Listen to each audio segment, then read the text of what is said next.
अगर निकल भी जाते हैं तो वो कीचड़ हमारे शरीर पर लग जाते हैं।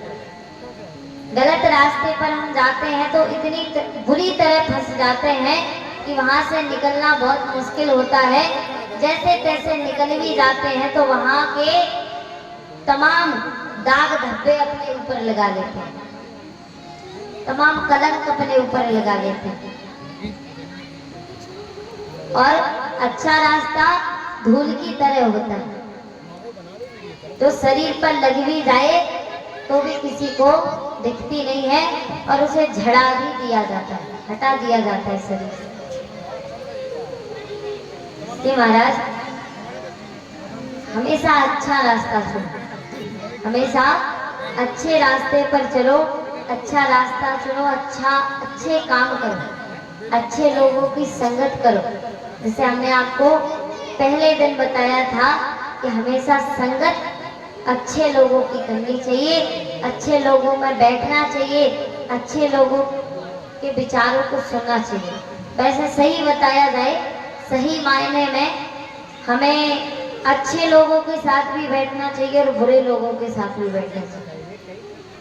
हमें अच्छे लोगों में बैठना चाहिए और बुरे लोगों में भी बैठना चाहिए, जिससे हमें ये पता चल सके कि हमें क्या करना चाहिए और क्या नहीं करना चाहिए। अच्छे लोगों में बैठकर पता चलेगा हमें क्या करना है और गलत लोगों में बैठकर पता चलेगा हमें क्या नहीं करना। इसलिए संगत हमेशा दोनों करो, लेकिन ध्यान रहे कि उस संगत में तुम खुद ना फंस जाओ, क्योंकि भैया अच्छाई हमें कम जकड़ती है, बुराई ज्यादा जकड़ती है। अच्छाई बहुत मुश्किल में पकड़ पाते हैं और बुराई बहुत जल्दी पकड़ लेते हैं। स्कूल में विद्यालय में पढ़ने जाओ तो वहाँ की पढ़ाई याद नहीं होती, वहाँ पता नहीं रहता क्या पढ़ाते हैं। और गली मोहल्ले में अगर कोई गालियाँ दे दे तो बिल्कुल वो जवानी आ जाती, याद हो जाती है ना। इसलिए जो अच्छी बात होती है ना वो कम याद होती है, और जो बुरी होती है वो जल्दी याद होती है, क्योंकि ये सब माहौल का असर होता है। जिस माहौल में रखा जाए उसी माहौल में हम ढलते चले जाते हैं। महाराज देखो, जीवन है, जीवन में अगर किसी चीज का त्याग ना किया जाए तो फिर जीवन कैसा।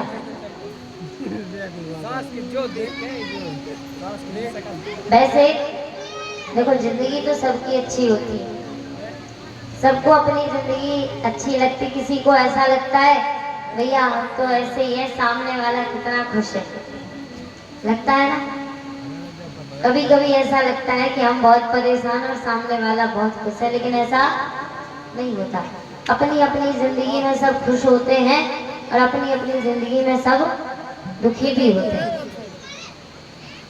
सबकी अपनी अपनी जिंदगी है, लेकिन कुछ करने के लिए कुछ करना है तो कुछ त्यागना ही पड़ता है। आज देखो, आप लोग कथा सुन रहे हो, कितने ध्यान से कथा सुन रहे हैं, और वैसे खुशकिस्मत तो है, अच्छी बात है। से गुरु महाराज का आशीर्वाद है, आप लोगों का आशीर्वाद है कि आप लोगों को कथा सुना रहे हैं, तो ये अच्छी बात भी है कि हम आपको कथा श्रवण करा रहे हैं। लेकिन कहते हैं कि कुछ करने के लिए कुछ खोना पड़ता है। आप लोग अपने परिवार के साथ बैठकर कथा सुन रहे हैं और हम अपने परिवार को छोड़कर आपको कथा सुना रहे हैं। आप में और हम में केवल इतना अंतर है कि आप सब अपने परिवार के साथ मिलकर कथा सुनते हैं और हम अपने परिवार को छोड़कर आपको कथा सुनाते हैं। लेकिन फिर भी भगवान की अतिशय इतनी कृपा है कि भगवान बहुत अच्छे अच्छे परिवार हमें देते हैं, इतने अच्छे परिवार में रखते हैं कि उस परिवार के साथ रहकर ऐसा लगता ही नहीं है कि हम अपने परिवार से दूर हैं। वास्तव में आप लोगों से इतना प्रेम मिलता है कि हमें अपने परिवार की याद भी नहीं आती, ऐसा लगता ही नहीं है कि हम अपने घर से दूर हैं। इसीलिए फिर भी हम आपको एक बात बता रहे हैं कि अगर कुछ करना पड़ता है, अगर कुछ करना है जिंदगी में, तो त्याग तो करना ही पड़ेगा। एक संत महाराज जिन्होंने एक तोता और मैना पाला।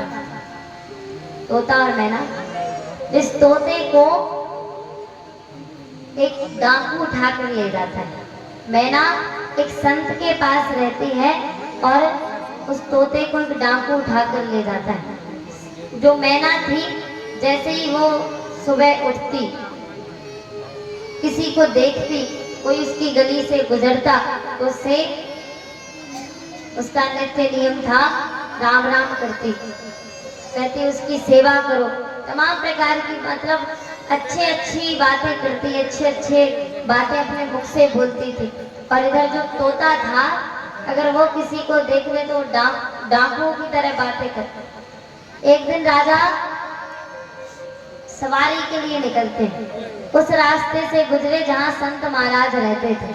मैना ने देखा राजा को देखा तो मैना कहती है कि संत महाराज, राजा साहब आए हैं, राजा साहब को अच्छे आसन पर बिठाओ, उन्हें भोजन कराओ, उनकी सेवा करो, उनका आदर सत्कार करो। राजा ने सोचा कितनी अच्छी संगति, कितनी अच्छी बातें करती है, कितनी अच्छी संगत है। तो राजा ने कहा इस मैना को हमें दे दो। संत ने कहा ठीक है महाराज। संत महाराज ने उस मैना को राजा को दे दिया। राजा कुछ आगे गए तो राजा को तोता मिला। तोता ने राजा को देखा तो कहा पकड़ लो राजा को, गला काट दो, राजा का मुकुट छीन लो, रथ छीन लो, धन संपत्ति सब छीन लो, और जितना महल में है वो राजा को मार कर सब उठा लो। किसकी संगति थी भैया? डाकू के साथ रहता था तो वैसे ही व्यभिचार थे उसके अंदर। राजा ने कहा इस तोते को भी उठा लो, तोते को भी उठा लिया। अब दोनों को लेकर गए तो राजा ने कहा इस तोते को मार डालो और मैना की सेवा करो। तो मैना ने कहा कि राजन, इसमें इस तोते की कोई गलती नहीं, हम दोनों एक साथ रहते थे, जिस प्रकार विचार मेरे हैं ऐसे ही विचार इसके भी थे, लेकिन विचार बदलने का कारण इसकी गलती नहीं है, संगत का असर। संगत के कारण इसकी बोली ऐसी हो गई और एक संत के साथ रहने के कारण मेरी बोली ऐसी। इसलिए महाराज संगत हमेशा अच्छी करो। आज दुर्योधन के साथ रहते रहते, दुर्योधन के साथ जुआ खेलते खेलते पांचों पांडव ये भी भूल जाते हैं क्या सही है और क्या गलत है, सब भूल गए, कुछ याद नहीं रहा, सही गलत का फर्क नहीं कर पाते, ये नहीं जान पाते सही क्या है गलत क्या है। जब शकुनी ने कहा द्रौपदी को दांव पर लगा दो तो भैया लगा दिया, द्रौपदी को दांव पर लगाया, फिर हार गए। दुष्ट दुर्योधन कहता है दुशासन से जाओ और द्रौपदी के केस पकड़कर उसे सभा में खींच कर ला। वे गए और द्रौपदी के केस पकड़े और द्रौपदी को बीच सभा में खींच कर लाया जाता है। द्रौपदी के तन से साड़ी खींची जाती है। द्रौपदी हाथ जोड़कर सभी से लाज की भिक्षा मांगती है, सभी से कहती है कि मेरी लाज बचा लीजिए, मेरी इज्जत बचा लीजिए, सभी से कहती है। एक ऐसी सभा जहां पंच है लेकिन न्याय नहीं, पंच होते हैं वहां न्याय जरूर होता है, जहां पंच होते हैं वहां न्याय जरूर होता है, लेकिन आज यहाँ पंच है लेकिन न्याय नहीं है। भैया द्रौपदी अपने रक्षा की कामना करती हैं, बार बार कहती हैं मेरी लाज बचा लीजिए। भैया द्रौपदी की लाज जब किसी ने नहीं बचाई, जब उन्हें लगा कोई मुझे बचाने नहीं आएगा, तो वे अंत में भगवान को बुलाती। देखो इस संसार में सबको आजमाना चाहिए, सबको आजमाना। अगर ऐसा लगता है कि दुनिया वाले भी हमारा साथ देते हैं तो पूरी दुनिया को आजमाओ और पूरी दुनिया को आजमाने के बाद फिर भगवान को आजमाना, जिससे आपको ऐसा ना लगे कि दुनिया वाले भी हमारे संग देते हैं, क्योंकि दुनिया कभी साथ नहीं देती। भैया द्रौपदी हाथ जोड़ती है और भगवान से कहती है कि भगवान मेरी रक्षा कीजिए। धरिलाल की जय हो, मेरा कोई ना सहारा बिन तेरे।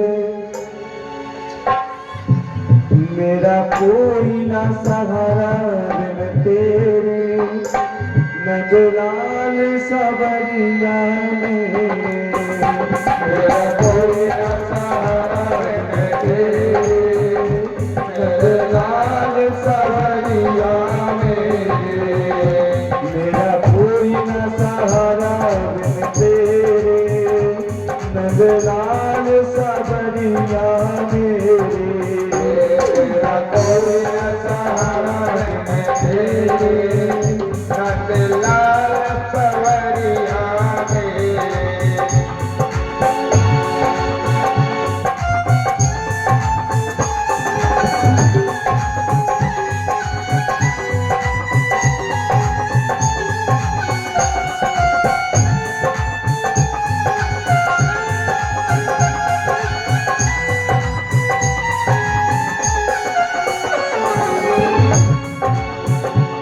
युग युग में प्रभु तुम आए, युग युग में प्रभु तुम आए।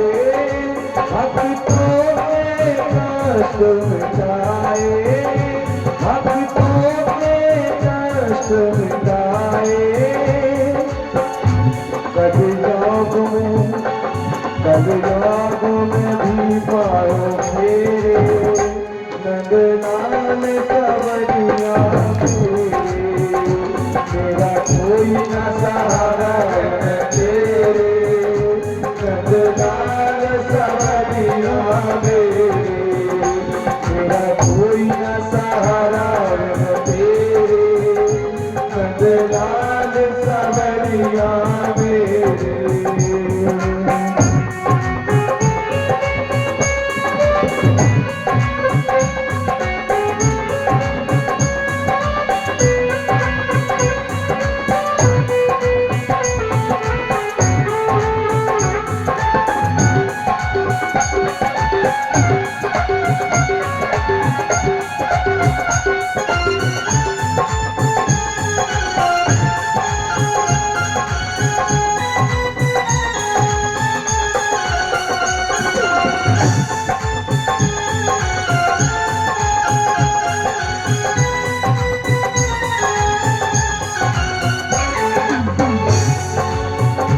मेरे जीवन है अभिमानी, मेरा जीवन है अभिमानी, मेरा जीवन है अभिमानी।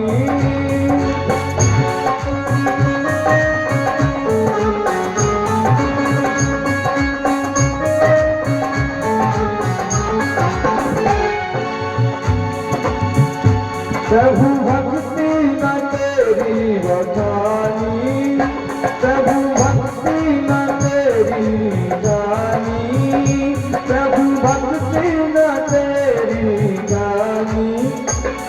एक कन्हैया छाए पापों के घोर अंधेरे, छाए पापों के घोर अंधेरे। नंदलाल सवरिया मेरे, मेरा कोई ना सहारा बिन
तुम आओ साथ सवेरे नंदलाल सवरिया मेरे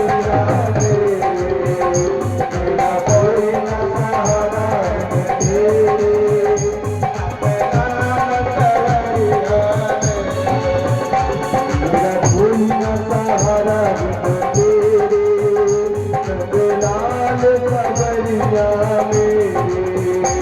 मेरा कोई न सहारा तेरे नंदलाल सवरिया मेरे मेरा कोई न सहारा तेरे नंदलाल सवरिया मेरे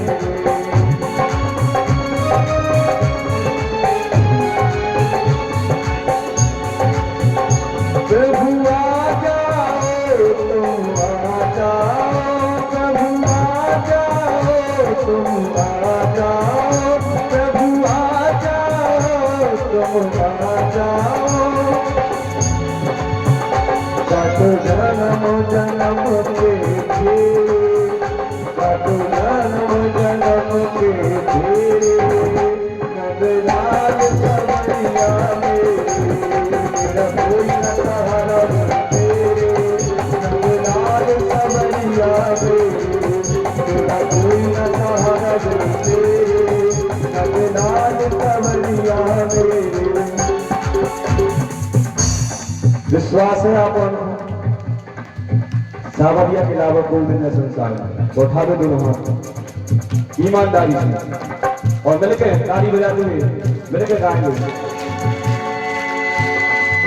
मेरा कोई न सहारा जग तेरे नंदलाल सवरिया मेरे मेरा कोई न सहारा जग तेरे नंदलाल सवरिया मेरे मेरा कोई न सहारा जग तेरे नंदलाल सवरिया मेरे मेरा कोई न सहारा जग तेरे नंदलाल सवरिया मेरे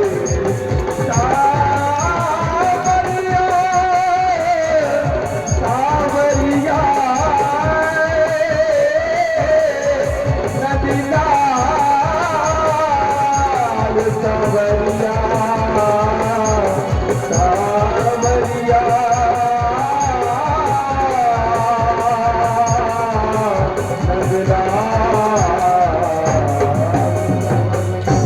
बुलवा के बिहारी लाल की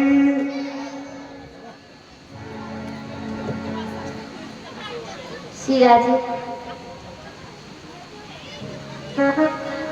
महाराज कहते हैं मैया द्रौपदी जब तक मैया द्रौपदी अपने हाथों से साड़ी पकड़कर खड़ी रही जब तक मैया द्रौपदी अपने हाथों से साड़ी पकड़कर खड़ी रही तब तक उन्हें खुद पर विश्वास रहा कि मैं साड़ी को पकड़े रहूंगी और ये साड़ी छूट नहीं सकती। भगवान ने कहा पकड़े रहो, जब तुम खुद की रक्षा कर सकती हो तो पकड़े रहो, कोई बात नहीं। जब तक हाथ साड़ी को पकड़ी नहीं तब तक एक हाथ से भगवान को बुलाती है। भगवान ने कहा कि ये विश्वास नहीं है इनको, एक हाथ से बुला रहे। और जब पता चला कि अब भगवान के अलावा कोई बचा नहीं सकता है तो वो जो साड़ी पकड़ी थी उसको भी छोड़ दी। वो जो साड़ी पकड़ रखी थी उस साड़ी को भी छोड़ दिया, दोनों हाथों से साड़ी छोड़ दी और ऐसे हाथ भगवान के सामने जोड़ लिए और भगवान से कहा कि भगवान अब केवल आप मात्र, केवल आपका सहारा है, आपके अलावा मेरी लाज की रक्षा, मेरी तन की रक्षा कोई नहीं कर सकता।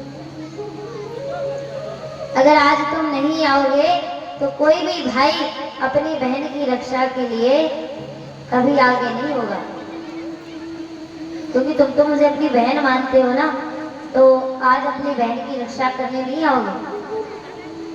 और जब कहा रिश्ते नाते दूर हट जाते हैं, जब दुख आता है तो मैया द्रौपदी भगवान से कहते हैं कि तुम्हें पता है मैंने तुम्हारे उंगली में अपनी रेशमी साड़ी बांधी थी, जब तुम्हारी उंगली से खून निकल रहा,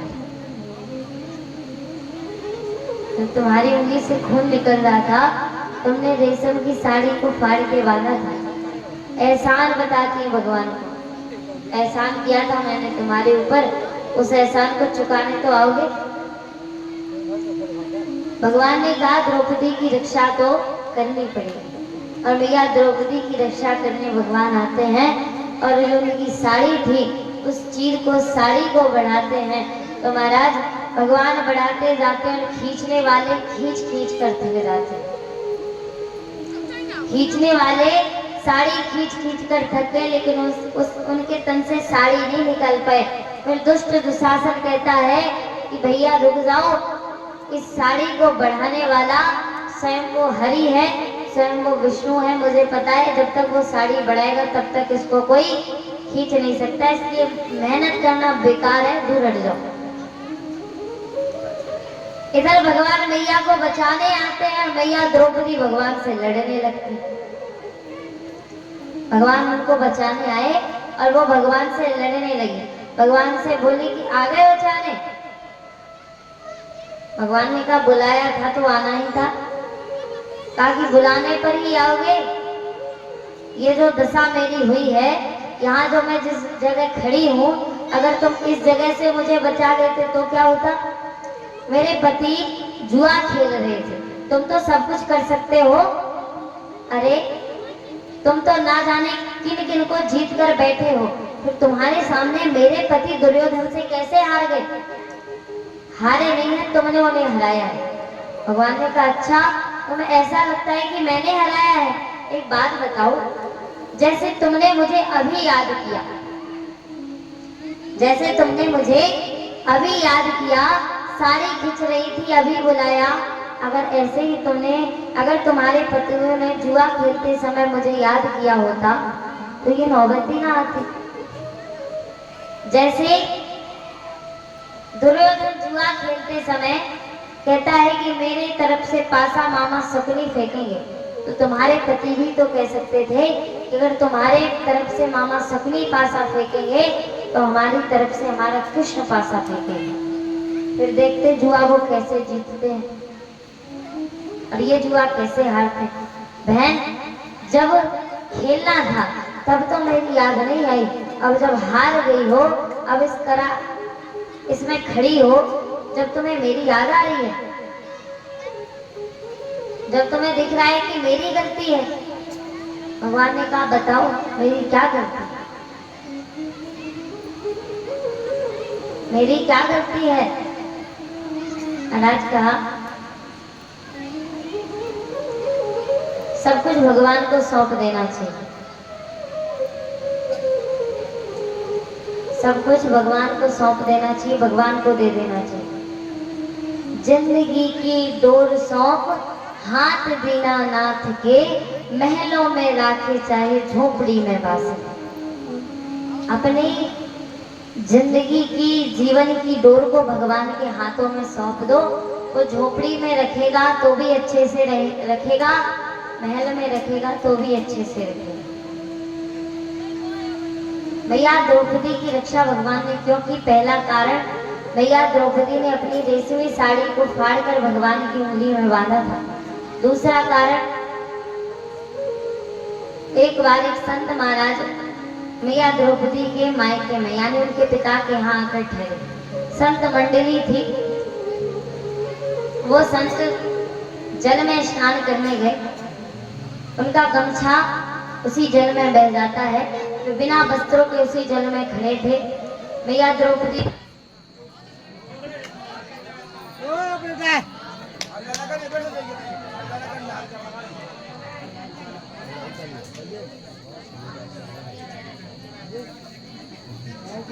जल्दी